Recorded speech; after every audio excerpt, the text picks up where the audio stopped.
Hello, everybody, and welcome to another episode of Basically MTG. My name is Raul, and I'm joined by Colin on my right and Freddie to my left. What's up? Today, we're going to be talking about product fatigue. Ooh, exciting topic. Yeah. But yeah, before we do that, I always have to say this. Sorry, don't hate me. Don't forget to drop a comment. We'll interact with you in the comment section, a like or a sub. And yeah, with that, we'll just kind of get started. So, product fatigue. There's been a lot of product released in 2023, and I kind of went back and got all the product that got released up to today. I think today is the last day the products get released, so today is the day that Excellent comes out. Actually, this video comes out a little bit after that. Yeah. But yeah, we'll just kind of talk about the products that got released, and we'll just give our opinions and thoughts and see where we're at. So back in January, a long time ago, we had Dominaria Remastered, and I'll put this in the screen so you guys can also follow along with us.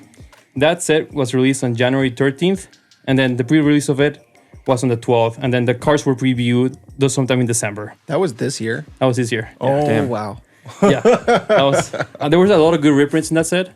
We got a lot of Forces reprinted, a lot of Tutors were reprinted. Oh, it was one of my favorite sets in recent history. Oh, yeah. And it actually wasn't super expensive. I know before Dominaria Remastered, there was another like Time Spiral Remastered. That one was butchered so badly because it was like a limited run almost. Yeah. No print run, and honestly not that cool of reprints, and overpriced. Yeah, it was. Well, yeah, it was overpriced because there was none of it. Yeah, it breaks my heart because Time Spiral block is my favorite block of all time. Oh yeah, and I didn't buy a single box of it because it was too expensive, and every card in that set that has value I own. Yeah. True. No, so I get that. I think so. I know we're already on a tangent, but that Time Spiral set was like $180 or 150, and then like in 2 weeks it like jump up to like 250 or so or more. So that was a little disappointing. So start us off the year with Dominaria Remastered in January 13th. Then we have Phyrexia All Will Be One that came out on February 10th, and the spoiler season of it started in January 17th through the 25th. After that, we have March of the Machine, which came out April 21st, and then the previews of that started in March 29th through the 4th. I know this set got spoiled pretty quickly, but then after the March of the Machines came March of the Machines Aftermath, which was like a smaller set, and that came out May 12th. After that, we have Lord of the Rings, with that being released on June 23rd and being previewed on the week of May 30th through June 9th. Then, because we need 2 pages for so much content we have Commander Masters, that released on August 4th, and then that was cards that were previewed July 11th through the 18th, and then we have Wilds of the Drain, released on September 8th, and previewed through 15th through the 23rd of August. Then, Doctor Who, October 13th through, released on October 13th, and the cards were previewed from the 3rd to the 16th. Then we have the special Lord of the Rings, like Christmas set, that released on November 3rd. Then we have Lost Cameras of Ixalan, and that releases November 17th, and the cards were previewed from October 24th through November 2nd. Along with all of that, we also have 13 different secret layer drops, and these all vary from commander boxes, commander decks, to boxes, to single drops, to like the mass drops that they did. So I even need to like drink water after talking for that long. But that was all the sets that were released this year. Yeah. Which is a buttload. It's just insane. They've gone absolutely crazy. Yeah, there's no wheels in this car, or whatever the saying is. Yeah, I think we were mentioning it before about how there was a time when it was about 4 or 5 sets, and then you would get an expansion, maybe like Commander 2014, Commander 2015, something like that. Yeah. So around that time, you would get your roughly a set per quarter of the year. Mm-hmm. And then you would get what was either considered like a specialty product, so something weird like Plane Chase or Battle Bond, or if it was on the other year, it was like a master set. Yeah.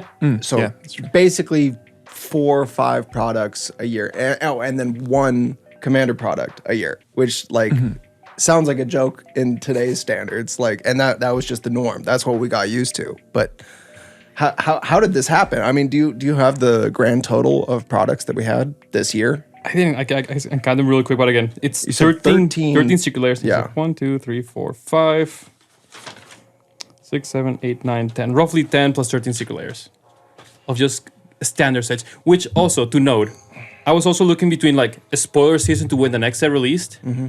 So when the set released to spoiler season, how much time there's between those two. The gap. Yeah. Yeah. It was literally, it went from like 4 days, 10 days, 18 days, 18 days, 11 days. There was one that had 25 days. Woo. Oh wow. And Vacation. Yeah, we got a little break. So we're talking about days and weeks Yeah. for most of the release. There was a time period between, I think it was March of the Machines and Phyrexia would be one, that we got like a month and 19 days. But during that time, Wizards literally released like 4 secret layers, and that was weekly. They were Yeah. releasing a secret layer every week. It's crazy. So I find that insane. Yeah. I used to be one of the guys that I would buy like booster boxes from each set. Oh, just yeah. to open them, just draft them, just to have fun, right? Yeah. A sealed night. Yeah, exactly. Yeah. Something like that. It's just financially impossible. to No, do that. it makes no sense. Yeah. You have to pick and choose. Yeah, exactly. The sets that you want, the ones that look more fun. Yeah. So I guess I just wanted to put that all into perspective, so when now that we can have a more conversation about it, like it's a good thing or a bad thing. I We'll want start- to ask you guys real quick, just how involved, how excited about secret layers are you in general? Like, do you buy them often? Like, I have not, because I've not purchased one. Really, I have one. not either. really. No. So I guess I buy them. I check them out because I like the arts that they do some for some of my cards that I like. So I'm like, if you see my Team Traces deck, which is the deck that I usually play on, Yeah. that one's like decked out to the extent that I can. Yeah. And I always try to get a fancy arts version, non-foil, because the foil's like literally crimple. I think they've it's gotten better. It's a Pringle. Yeah. Well, sometimes. Sometimes they have gotten. Yes, you're correct. Yeah. So I try to buy the secret layers. Actually, buy more secret layers than I do like still product. Really? Yeah. You've like totally switched. It's 100%. Interesting. Okay. Are you the other way then? Oh, 100%. But I will say on the subject of product fatigue, like, well, timeline wise, because there's been so many products, on our most recent TCG Player and Chill, TCG and Chill, check it out. I was just realizing that, was it Crimson Vow? Was that the second Yeah. Strad Yeah. set? That was 2 years ago. Almost over 2 years ago. And I didn't, and I felt like that was like recent history, and I didn't buy a single pack of either of those sets. I just was so checked out at the time. I was just buying singles. I believe that was the last one we drafted as like a friend group. I remember Yeah. we did Innistrad Midnight. I They think it put the was sets Midnight together. Hunt. Yeah. Yeah, because it was like I think those two sets were like you're supposed to like play them together because vampires versus werewolves or whatever the heck. Yeah. Yeah.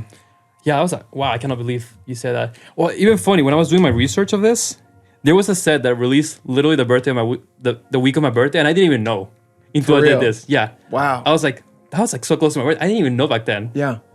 I find that insane because they used to be very special sets. Like spoiler season used to last so long, and then you were able to draft your decks, come up with new strategies. But by the time you're like done with doing this strategy right now, there's a new set. There's like 3 new cards that are OP as heck. Yeah. So I don't know. I guess you make a lot of our content. How has that affected you? It definitely does change my perspective on deck building. Just at least from a content creator side, where you're making the deck, you're theory crafting some ideas around it, and using the cards that are available, and then you're like, okay, this is with what I have here, this is gonna be good. But like you said before, 8 days in between a spoiler season, 4 days, 2 weeks. By the time that video releases, I see something in the new set, I'm like, it just looks stupid that I didn't add that. But I just didn't, it's so hard to actually keep up in terms of making the decks. Yeah. And also just upgrading some of the decks that I have. Like I have a rotation of cedh decks I really like, and I try to optimize them. But I was doing that last night, and I'm like, there's no way I'm going to be able to. I need to do so much research on all the cards that have came out for one deck just to see, and then be like, okay, now I can move on to the next one and the next one. So definitely upkeeping your decks is like the main issue. Yeah. I would say when it comes to the product fatigue for me. Yeah, no, I think that's a good point. It's just hard to like keep up with what's really good, right? I guess I usually go to the tournaments, get my butt kicked by really strong cards. Like, oh, I guess this is a card that exists. That's something new. Yeah. I've also resigned to. I used to study every set. Go on Mythic Spoiler and look at every single set before it came out. And then go draft it so I'd know which cards I should be picking. What's the good removal? What's your bomb? Everything. But nowadays, like I will do maybe like a 6-pack sealed with my partner once per release. And those 6-packs are going to be the cards in the set that I see. If I find anything cool in that set, cool, I might slot it into a deck. Otherwise, I'm going to wait until I look at some tournament results and be like, oh, that was in that set. I should probably buy one of those. Yeah, it's pretty good. You know, there's just too much to do your own research. Yeah, it is. It's very time consuming, and I definitely agree with you. I think I used to like worship just a spoiler season because I really enjoyed it. It's like, oh, cool, I'll put this into my cedh deck or whatever. Back when I play Modern, and it's just like, oh no, there's just too much, man. It's just like a host. I also find it funny. I was prepping for this video, and the reason I kind of came up with this video was because I was looking at the Cavern of Excellence spoilers, and while that's getting spoiled, there was a Lord of the Rings set coming out, and I just laughed. I was like, what is this? Yeah. Like, I have no time to keep up, man. Yeah. Actually, I couldn't tell you what's on the Lord of the Rings, like Christmas set or whatever it is. I could didn't not tell even know you. that came out. I'm going to be 100% with you guys. Well, there's only like 3 or 4 new cards. The rest are just reprints from the original set and like Surge foils. Okay. So it's like a fancier version of the same cards that exist. Exactly. I feel like Lord of the Rings already had so many alternative arts. Yeah. It did. A bunch. Because you have like the full arts ones that were kind of cool, right? Then you have like the ones that are like, they're like frames almost of them. And then there's like the regular arts. Yeah, you have those. And then I think, also on the topic of this, there was also the serial numbers in Kamigawa. Also that? Yeah. They're all God. serialized cards now too. There's so many new things. Yeah. I remember seeing like a serialized Jenga Taxis Core Augur or a Progress Tyrant, the 7-mana one, going for like a couple grand. It's crazy. I'm just like, Wow. What is going on? I didn't even know that card existed until it just like popped up. And that's another thing too. If you're going from, maybe less of the competitive side, but more so in deck building, but to the financial aspect with all these reprints, I don't have a huge collection.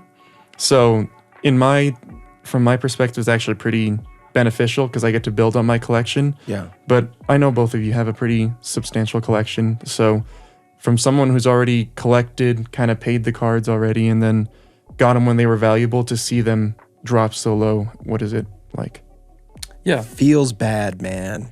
It feels, if I can talk to this because I track my collection. I put it like into one of those softwares, and I just anytime I buy a card, just put it in and just whatever. Oh, for real? Yeah, it helps me keep track of cards. I mean, if that's people want to trade. wise. It's all up here for me. Oh man, no. it's way too many cards. I ain't nobody got time for that. So every time I buy even like bulk rares, I'll just put them in just in case somebody ever wants it. I was like, well, just see if I have it. Oh, I have one of those. Yeah, that's nice. Okay. Yeah, but anyways, I've seen the value of my collection literally drop like anywhere from 10 to 20%, which is a lot.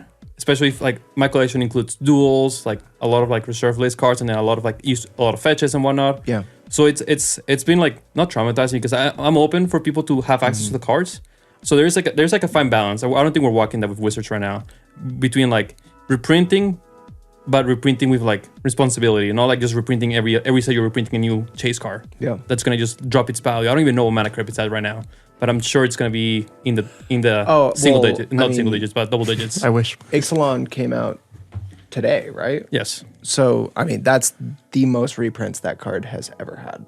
Yeah. So, as a card that's not on the reserve list, that is in every deck, I'm actually very happy to see that reprint. I'm not saying that one's like a bad reprint. That was probably a poor example. I'm more so saying like the tutors. I think the tutors, like Vampiric Tutor, and so those were reprinted to like I think they're all in like the early in the 10s or 20s of dollars, or maybe 30s at most. And Vampiric was like 100 like a year and a half ago. Yeah, it was really expensive. So 90-ish. And I get like Wizards did a lot of this because back in the 2017, 2018, 2019 time frame, before they started just pumping us with product, people were, rightly so calling out for more frequent reprints.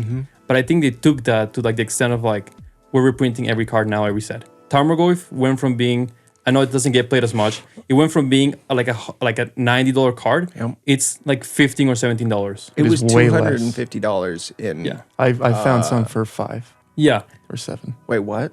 Tarmogoyf. And that's like an iconic modern card. Obviously, I know it's been power creep a lot. It doesn't get played as often, so it's not as good. But its values like drop. Liliana of the Veil, that got printed in standard, its value is non-existent. Yep. And it's also like, it's just like, the value of the collection just decrease. And I understand there needs to be a fine balance between like printing a card and making it, accessible to new players. Which I think it is. Every card is very accessible to most players now, with the exception of the reserve list. Reserve list. That's the only thing. Yeah. Yeah. I mean, this is just a quick side note, but yeah, the reason I didn't get into Crimson Vow and Midnight Hunt was that was a period of my life where I was only spending money on the reserve list. So that's when I finished my duels, and it's when I purchased my wheel, and then a few like Urza's cards that shouldn't be on the reserve list, in my opinion. Cards, yeah. But yeah. And those are the only cards that have really maintained value. Yeah, fetches have all dropped in value. Yeah.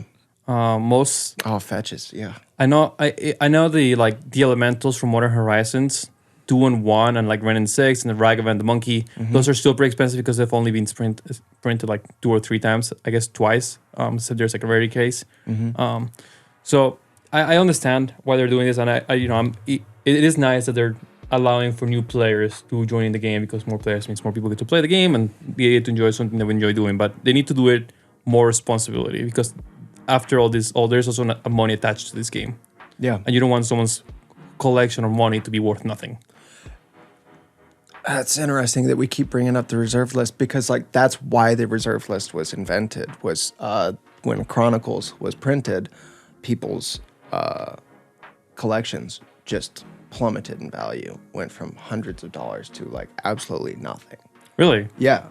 So it was basically their like insurance policy to like recoup confidence in the brand. Was just like, oh, whoa, okay, we're inventing this thing called the reserve list.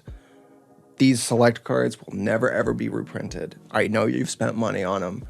You're not wasting your money on this card game. And a lot of people, because I was not playing back then, but a lot of people think that the invention of the reserve list saved the game at the time. Interesting. But that was 25, almost 30 years ago. Yeah. So how do we find that middle ground between the reserve list being Existing, because that is a very controversial topic too, right? Yeah. The reserve list, that's a hot topic as it gets. Like, It is, yeah. We can do a whole nother podcast around that one. yeah. Because I know, if you don't have a dual land and you have to go to a tournament, then you're limited, right? Yep. If you don't have like the Lion's Eye Diamond, like Wheel of Fortune cards, your deck's not as efficient for a CDH competitive. And also Legacy. This also impacts Legacy, because that is a format that uses those kind of cards. Well, and you have to have 4 of them. Also true. That's what's... But in recent times, more Legacy tournaments have been letting people use proxies of duels. Yeah, and that's like maybe that might be the solution, right? Yeah. It might actually... It's a tough balance to find, but maybe I think they're going in the right direction of proxies for competitive, because you're using the cards for their purpose rather than their collection. You're not trying to like sell it or anything. Yeah. But never reprint them. If you have the real ones, they're worth a bunch of money. Yeah, I think honestly that sounds like a pretty reasonable thing. And if you want the real one, and if you want it because you want to own it, then you can save up for it. Good for you. Yeah, but it doesn't limit you from not being able to like play with everybody's resources that everybody has access to. Yeah. I think that's actually a reasonable, middle ground, I think. Yeah, the only problem I can really see is if it's like widely adopted, and everyone does it and you can proxy them, then if you're just a tournament player or just a CDH or legacy player, you then don't have a need to buy them, so they kind of will lose some of their value. Sure. But it kind of just depends on if you want the card to be like $800 or $400 down the line. Yeah. It's a hit, but I think that would be something where I think the reserve list price would probably have to go down for it to be a little bit more balanced out. Yeah. But to circle back about like what we were talking about, losing value in your modern collection, I have a hot question for you guys. What's up? Should we ever add to the reserve list nowadays in modern times? Add to the reserve list. And I will give you 2 options. Either strictly, Tarmogoyf will never be reprinted again. Or should we say Tarmogoyf in this Phyrexian text printing will never be reprinted, if that makes sense. So like a variant reserve list. Gotcha. So for example, I think I'm just to repeat, make sure I'm in the same page. Orcish Bowmaster has, I think, 2 arts, right? It has a full art one, and then it has like the regular art, and I guess now it whatever the has new art. The third one, Yeah. which is You have the serial scrolls. number. Yeah. Oh, and I guess serial it's- number so- and the scroll. okay. So 4. For example, let's go to box stoppers. So back in the modern Horizon, I think it was like the Ultimate Master ones. Ultimate there was Masters. a box buster Tarmogoyf, right? Yep. Should that card like that ever be reprinted again? Is that what you're kind of saying? Yep. Yeah, certain variants. I think that makes actually that I wouldn't mind if certain variants, even in secret layer cards, if those don't get reprinted again. That's an example, yeah. Yeah, I would be okay with that because you still have access to the regular card, but then if you wanted to spend the money on it, there's this card that actually has value to it. So that's actually an interesting point with the secret layers, though, that I have an issue with because it's sold direct to consumer from Wizards. Not it completely circumnavigates the It LGS. destroys the 100%. That's an all other issue. That's a whole other That's thing. like, man, we're like three podcasts in. Yeah, I would say something other than secret layers. Sure. Something you can pull in a pack. Sure. Which makes buying packs and So like box stoppers, yeah, exactly. something like that, That's or yep. cards that are for this specialty set. There's like this set of cards that are unique for it, Yeah. or whatever. I'd be okay with that. What about you? Yeah, I would too. And off of what I'm reading, it sounds like it's more of we need to try to keep the value in some of the cards through the reprints, but it's like also while keeping the reprints and not just going back to you're really not really getting anything outside of standard shaft. So Yeah. Yeah, I think like there's a fine balance that needs to happen by Wizards, and currently they're allowing a lot of new players to come and play Commander, right? Like fetches, you can buy fetches pretty cheaply, chalk lands you can find. So if you can build a mana base, you can essentially more or less play the game. True. Obviously, you don't have the special cards, but you can play the game if you have a pretty good mana base, more or yeah, less. it lets you be consistent because if you don't have your lands, then you're just sitting there and Yeah. the game's gonna get boring. But if you make sure, like, oh, okay, yeah, let me get my colors and play my Yeah. cards. Yeah. Like bare minimum, I can play my Commander. Yeah, something like that. All right, I have one more question. Okay. Do you think that serialized cards are the new reserves list? 100%. Okay. Because those don't get reprinted. Those are just one of one. Yeah, Yeah. I mean, they have not yet. The second they do, they will all crash. Well, You think they would do that? they have the number. It'd be like one of it's usually 100. Yeah, I think there are whatever. 100 that are released, or 1,000 sometimes. depends on the. Yeah, on the card. I think that would be a good way to get around it, but I think it's only just for investors because I don't know. Like I feel like a lot of times most people are going to be collecting for the art and for something special about it. If you just like see the serial number and it's the same art, it'll be worth a lot, but I don't know if it'll be chased around as much as like some of the reserve list cards were.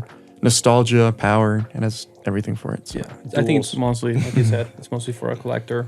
Yeah. So you just like, I have the 69 card. Ho, ho, ho. Yeah. Yeah, but it's great to actually appease. I wonder if that one's worth more because they're all probably worth like. We're all children. We all play this game. We're all. You're we're all 69. You're yeah. 420. Yeah. Yeah, but you've got the 1,000. 420 out of 500. Nice. Nice. I guess it's kind of wrap this by going back to product fatigue. I think there is a lot of product. And obviously, when I say a lot of product, I mean there's a lot of cards that are just being circulated into the market, which prevents us from looking into like new strategies. Doesn't really help us appreciate the cards that are being reprinted. Yeah. Because we just don't have the time. We just grab whatever the strongest card out of each set and move on. We don't even get time to play test some of these cards because nobody has as much time as we like to do that. Yeah. I guess that's where I fall on that. I think there is product fatigue happening right now. I definitely think there is. Even in this year, off of what you just named, I know last year had a lot as well, but Yeah. it's becoming more and more difficult to keep up from, even if you're not spending the money. If you want to be current in the game and if you're going to any tournaments for whatever format you're in, you just have to really dive deep into it. So even if you're not spending the money, it's a huge time commitment. 100%. Colin? Yeah. I mean, I just reiterate that I think this is a really unfortunate time because you cannot dive into every product. You can't be a Magic the Gathering fan. You have to be a cedh player or a legacy player or a standard player. Imagine that. They still exist, dude. What are those? Oh, but like you can't do everything and you can't consume every product. You just kind of have to pick your lane and stick to it. And I guess that's just the new way it has to be. Yeah. I don't foresee a change happening with Wizards because, I mean, we were talking about earlier, we've been on this track since 2020, since the variant era, since Fire Design. It's just ramped up. So I don't think there's turning back. I think we just kind of, as variant franchise players, have to accept where things are. Yeah. I hope they don't get much worse, but I think they might get a little bit.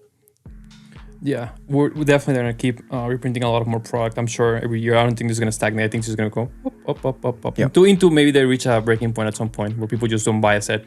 Like, again, I'm sure I'm not alone where I just don't buy booster boxes anymore because I just can't afford. Well, I can't afford them, and I just don't want to also buy a lot of standard stuff because standard just doesn't get played anymore, unfortunately. Nope. Cool, everybody. I think that's our conversation for today. Thanks, everybody. If you stick with us, we appreciate you. Let us know what you think in the comments. I'm sure we're eager to read your comments and see if you disagree or agree. If you're a new player, if you're like, all the cards are now accessible to you, if that's a positive for you. If you're a veteran player and your collection's worth nothing like mine, let me know what you think. But yeah, with that, stay basic, everybody.